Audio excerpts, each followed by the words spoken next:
So our next panelist today is Sister Melinda. Sister is a sister of St. Joseph, Melinda Pellerin.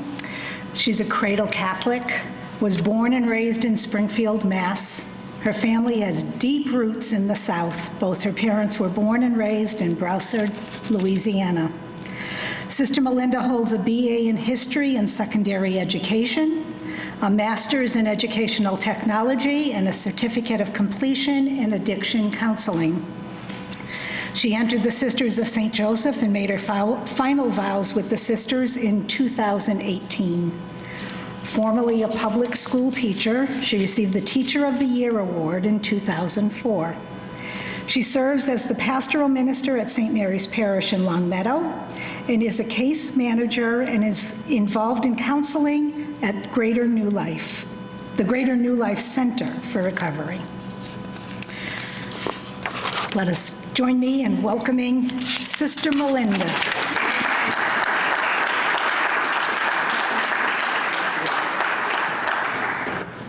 Thank you, everyone. I thought I would talk to you about the perspective of a counselor and what I've seen and the stories I can tell you about counseling.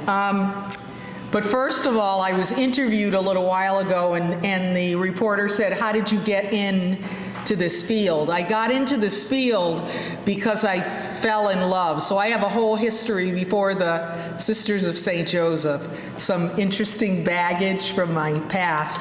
I got married to someone who was in a recovery program. Phil had been, my husband, my late husband, had been in recovery for 23 years. And so our first dates were going to AA meetings. And so that, I was just struck, number one, by the number of people that would fill this Episcopal church and the number of people that I knew who were teachers. So remember what the speakers told you this morning. Addiction, there's no plan for it, and it covers any economic situation. Teachers, priests, anyone can be hijacked by this disease. And so I would go to these meetings and I would listen to the stories that they would tell. And sometimes in the meetings, people would come in intoxicated and under the influence. I'd get so mad at Phil. How dare that person come in here and stumble into this meeting? And he would say, Melinda, they came through the door. They came in and they're here. And that's what we're looking for. We're grateful that they're here. And then he died 2.5 months after we got married. And I decided to listen to the call of God, and I decided to become a sister of St. Joseph. So I did my novitiate in Chicago. And in Chicago, I ended up working on the west side of Chicago in a women's sober house. I knew nothing about journeying with these women. I was there, I set up programs for them, and I did what good counselors, what I would learn later, is I just listened to their stories. So I sat and I listened to their stories. And I remember one particular woman, the sister, one of the sisters that ran the facility, she was a Sister of the Sacred Heart. She called me in the morning. She said, Sister Melinda, I just want to tell you that we had so-and-so, she just relapsed. And she came back and she's feeling really bad about herself. And I had judged her, I was prejudging her, and I said, how dare she do that? She has 3 children at home. Can't she learn that she has hurt these children, not understanding that it is a disease. And when it hijacks the brain, that's it. And your children are secondary to your next hit or fix or your next drink. And I remember sitting with her as she was shaking, and she had brought a coat down that she wanted that we were gonna patch up, and there were holes all over this coat, and she sat with tears in her eyes, and she said, "Can you fix this? Can you fix this?"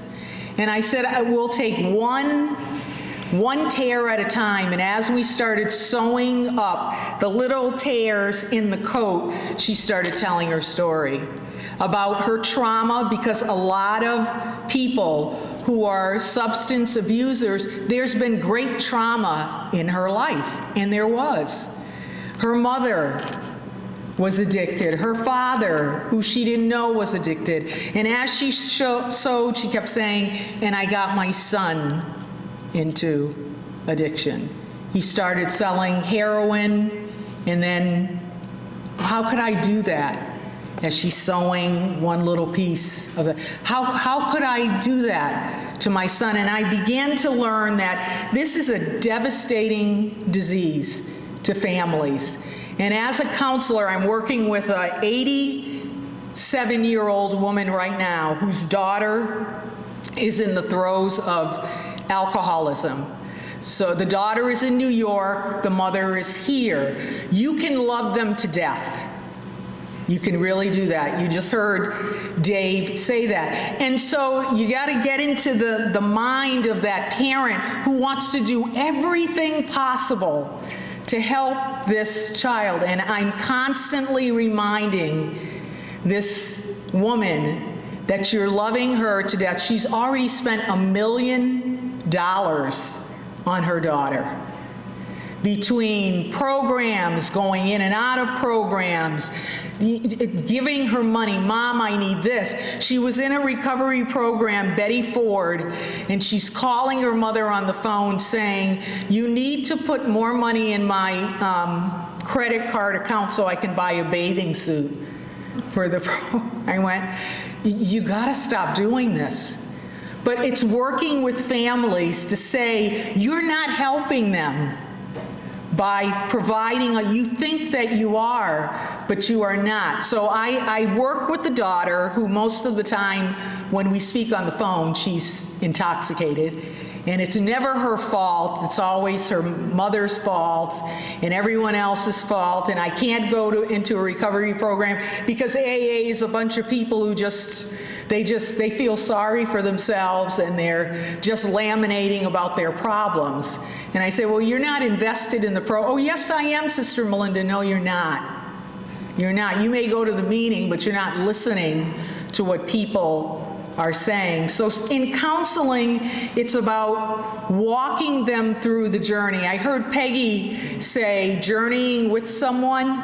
That's the most powerful thing that you can do. You may not be able to do the treatment planning for them, or the assessment, or the tools for assessment, but what you're doing is the first step to their recovery. We say that recovery is in stages, and stage 1 is pre-contemplation. Yeah, I may go in and look at a program, and I might be ready, but I'm not sure. They're going to call you up on the phone, and you may do an intake, and then you may not hear from them again. But that's a powerful stage to be in. At least they're making the phone call. I work in a couple of programs. My boss is here today, and she's sitting in the back, so I better say the right things, or Sister Jackie is going to get all over me on Monday. I'll get a text message. "You forgot to say this." But Sister Jackie is phenomenal. Her husband, the late Morris Stemage Norwood, started a program, and I knew him when he wanted to start this faith-based program. A faith-based program is what you heard about before lunch, and it uses Bible study as part of the faith-based program. So I work at Greater New Life Christian Center, and there are 2 homes. There's one for men called Powerhouse, and then there's another program for women called Covenant House. I left cards on my table. If you know of someone that's looking for a program, just give me a call. There's my cell phone number on there. And what Reverend Morris wanted was a program where they would get clinical help, because we talk about dual diagnosis. That's when mental health issues along with addiction creates a problem. That's really difficult to deal with, but we do that, and it's all in a faith-based program. And the Women's House, of which we don't have any women there right now, is called Covenant House. And we do some of the same things in Covenant House. And there are requirements like all programs. I also have worked with the program, and I had Father Mark come and speak to the men there. One of my strategies in counseling is to always use group therapy, but then they're doing something in group therapy. I'm going to read a poem to you in a little while that I use in group therapy. But also, a good counselor utilizes the community. So at this men's program, it's called Michael Diaz Foundation. It was created by a mother, her name was Grace, who all through high school, she will honestly tell you, she did not even know Michael was using drugs. It was just something that shocked her. He was found in his dorm room when he went away to college. He had overdosed and died. And this mother had already lost her husband, and then she lost her son. And she said, I spent months just laying in bed, just devastated, to the point where she was getting bed sores. And she said to herself, I either am going to waste away and die in this bed, or I'm going to get up and do something. Phenomenal woman, just like Reverend Morris. She decided she was going to start a home for men, a transitional, sober home that men could go to. And that's how I met her there. And I set up programs where I had Father come in and talk to them, so that the men in the house understood that addiction knows no boundaries. It could be anyone. And I remember after he spoke, one of the guys said, even a priest? And I said, yeah, even a priest. So I've had a number of programs like that. Father Mark was powerful, and I had a police officer come. Now that was something else, because a lot of them get in trouble with the law, and it was really powerful for them to see a police officer who had substance abuse issues and had been in an AA program for about 30 years, come in and talk to them. Really? Police officers? Yeah, police officers, teachers, it's anyone.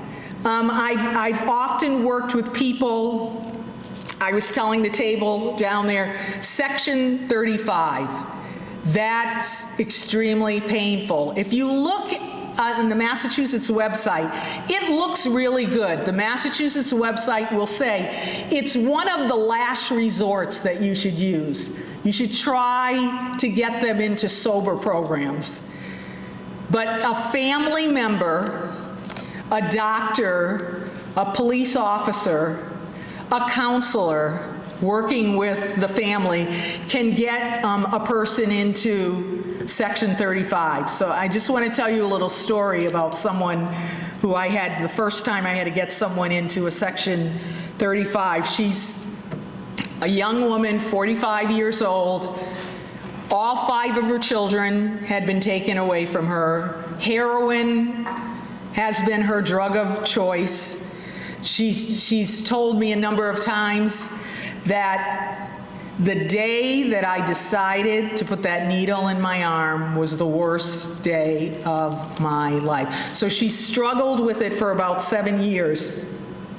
She decided, I met her for lunch, and she said, I want to get sectioned. Can you do it? I said, I can't, but I have a friend who's a police officer, and we can do it, or your father can do it. So imagine taking an 80-year-old man up the steps of the courthouse as he's sobbing to go into the room and fill out all this information to have his daughter sectioned. just the experience of that is overwhelming. And he was a man who had done everything, tried everything, spent hundreds of dollars on his daughter. And she just kept relapsing and relapsing and relapsing. And so filled out the forms. The next day, instead of the police officer having to go and get her, she called me up and I went to get her.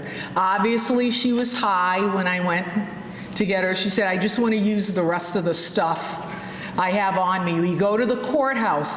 And what's really interesting about sectioning is once you're sectioned, they assign you an attorney if you don't already have one. There's a counselor on staff there because it takes a couple of hours before the paperwork gets to the judge. So within the couple of hours that the paperwork is going through, she's meeting with the counselor, her father is there, and I'm there, and she keeps going into the bathroom. Okay, I've done this enough to know. I know what she's doing in the bathroom. And so I went in for the third time that she went in and came out, I went in, strewn all over the floor, blood everywhere, needles all over the place. So I said, pick those, I didn't say darn, needles up, throw them away, and let's go. So the court officer brought her in. They brought her in the processing room. She came out in handcuffs. I was so mad at this woman. After all of this, this is what you're doing. But then in an instant, I looked over at her, shaking, crying, and her father at the other end of the courthouse doing the same thing. The judge was extremely compassionate, and he said to her, if you look around this courtroom, you only have one friend left. And she's seething in the back of that courtroom. And it's Sister Melinda. You have no other friends. You have burned so many bridges because that's part of the disease. You have burned so many bridges that this is your last chance. So the judge talks to the person being sectioned. And by the way, you don't have a choice. You can say you don't want to go, but you're going. That's what sectioning is. And if you look in the guidelines of the state of Massachusetts, it's 90 days. I only wish people would stay 90 days, but rarely does that happen. So he said to her, I'd like to keep you for 90 days, but she only got 15, which is really not enough time. So she had to go away. The other problem is places for women. It's harder for women. And so she went out of the city of Springfield. Now the sheriff's department has space in Ludlow. They've turned that space into sectioning. And they sort of look like dorm rooms that you can go to. Back when we sectioned her, there weren't spaces like that. So she went. They're going to get counseling. Where she went, it looked like a jail. They put you in an orange suit. You go to counseling. The counselors were calling me. She was doing well, but 15 days is not enough time. And 15 days later, she was out on the street again. I can tell you that was 3 years ago. I can tell you right now, this woman is living with her father, going to meetings when she can, and she's doing pretty well. She's had some unification with one of her oldest children. And so that's part of the counseling experience. I can tell you that he's now become a friend of mine, and therefore we don't have a counseling-client relationship. And this friend relapsed. And I found myself, if you're a counselor and you find yourself doing more work than the client is doing, then you're doing something wrong. So when I was a baby counselor, every time they called at 3 in the morning, if somebody was calling and they needed to go to a place and I could drive them, I was jumping in the car and I was taking them up north and taking them to facilities, or Providence Hospital when they had a facility there. I'd get 11 o'clock at night, I'd be taking someone, they'd be throwing up in my car, I'd get them there and they'd go out the back door. They'd never get into the recovery program. And I would say, what's wrong with me? Why can't I do it? Because it's not about me. It's about their recovery. So in counseling, you have to learn to let go and let God. And to be what you tell parents to be, tough love, is what you have. And you have to have compassion for that person. And I try desperately all the time to go to compassion when I'm working with people in recovery. But it's not easy. It's not easy for them. You heard the good doctor talk about the brain disease, and Father Mark may talk about dopamine in your body. We all have that. We all have pleasure centers in the bodies. But what happens when those pleasure centers get out of whack and you start using substances and you need to use more and more of it, but the same effect will never happen again, and you keep using it over and over again? So that's what you're dealing with when you're talking about recovery and the people that you're working with. And the first time, it might be the second time, it may be relapse. Now, there is a big difference between relapse and a slip-up. A relapse that's a pattern. And it's a pattern that's growing and growing. And relapse is part of the recovery program. So before I go on to other stories, I want to read, this is a poem that I always use in group therapy. So, and I think you're going to get a copy of the poem. Okay. And it was written by a Catholic sister who's 91 years old right now, and she's a sister of the Sacred Heart. She is, her name is Carol Baylock. I think I'll read it from you. Just give me a minute.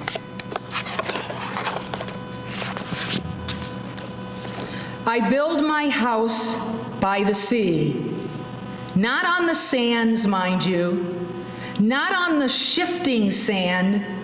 I build it of rock, a strong house, a strong sea. And when we got well acquainted, the sea and I, good neighbors, not that we spoke much, we met in silences, respectable, keeping our distance, our thoughts across the fence of sand. Always the fence of sand, our barrier. Always the sand between. And then one day, and I still don't know how it happened, the sea came. Without warning, without welcome. Not sudden and swift, but a swifting across the sand like wine, less like the flow of water than the flow of blood. Slow, but coming. Slow, but flowing like an open wound. And I thought of flight, and I thought of drowning, and I thought of death. And while I thought, the sea crept higher till it reached my door. And I knew then there was neither flight, nor death, nor drowning. And when the sea comes calling, you stop being neighbors, well acquainted, friendly at a distant neighbors. And you give your house for a coral castle, and you learn to breathe underwater. And so I want to start with the last part of that, because often when I read it to people in group therapy, I said, what do you think that coral castle means? And often men and women will say, that's me working on my recovery. Because coral under the water is beautiful, but there are holes in it. You learn how to take the shifting of the water, the work that you have to do in addiction, and you learn to breathe underwater. And it's not easy to breathe underwater. And it may take more than one time in a recovery program to breathe underwater. but you can do it. And the hope of a counselor is that they learn how to breathe underwater. So when you talk about counseling and addiction counseling, people don't stay in it for the long haul because it can be so disappointing. Especially when you've worked hard and you've worked with a person in recovery and then they relapse again. And then you work with them again and then they relapse again. There's my friend that I was just telling you about. He relapsed 4 years ago.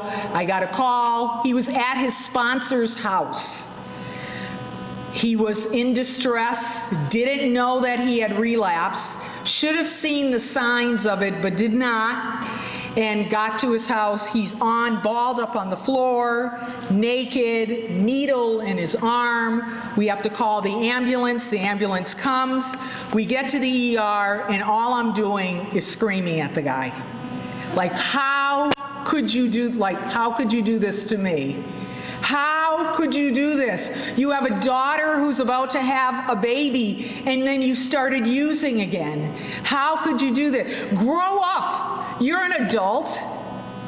You don't have a job. You can't find a job. Go and look for one. People don't put needles in their arm. I mean, it got so bad with me that the medical personnel wouldn't come in the room until after I finished yelling at him. So we got him into, it was a weekend, and we got him into the living room, which is a place that people can go while they're waiting for a sober house. He went in the front door. Now, I thought he went in. I felt so good about myself. Listen to the pattern, all about me. I felt really good about him going in.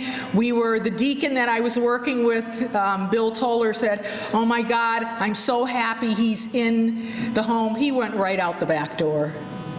And so 2 days later on a Sunday, I get a call from a motel in West Springfield because he gave them my name. I had to have the fire department come in. He had bolted the doors. They unlocked the door, and lo and behold, before me is this man laying in the bathroom. There was blood everywhere. Blood on the sheets, blood on the carpet, blood in the bathroom, blood all over the towels. He had taken an overdose of pills, and then he took a knife and he was slashing himself to kill himself, because addiction brings you to that point. The remorse, the how could I do that? I was sober for so many years and then this happened. And at that moment, I realized he needed to learn how to breathe underwater. And so he went to Mercy Hospital, and then he went to a recovery program at Providence Hospital. He ended up at Greater New Life Center for Recovery, Christian Center, and that was 7 years ago, and today he's still sober. In fact, the same, clap for him. In fact, the same man, cocaine was his drug of choice. Counselors, doctors, professionals know that different drugs affect different organs in the body, and cocaine, heart, brain function, he's got everything because of his years of cocaine. He has had open heart surgery, he has serious tremors and seizures right now. Yesterday he had brain surgery in Boston where they cut him here, and they put a device here to try and control his seizures. And he's got another device on this side to try to control his seizures. So I'm going to close by saying this man, and he told me I could say his first name, Dan, has learned how to breathe underwater. And I thank God every day that he has learned that. And I find it a privilege to walk with these people in their recovery programs. And I learned so much from the people that I've worked with. Thank you.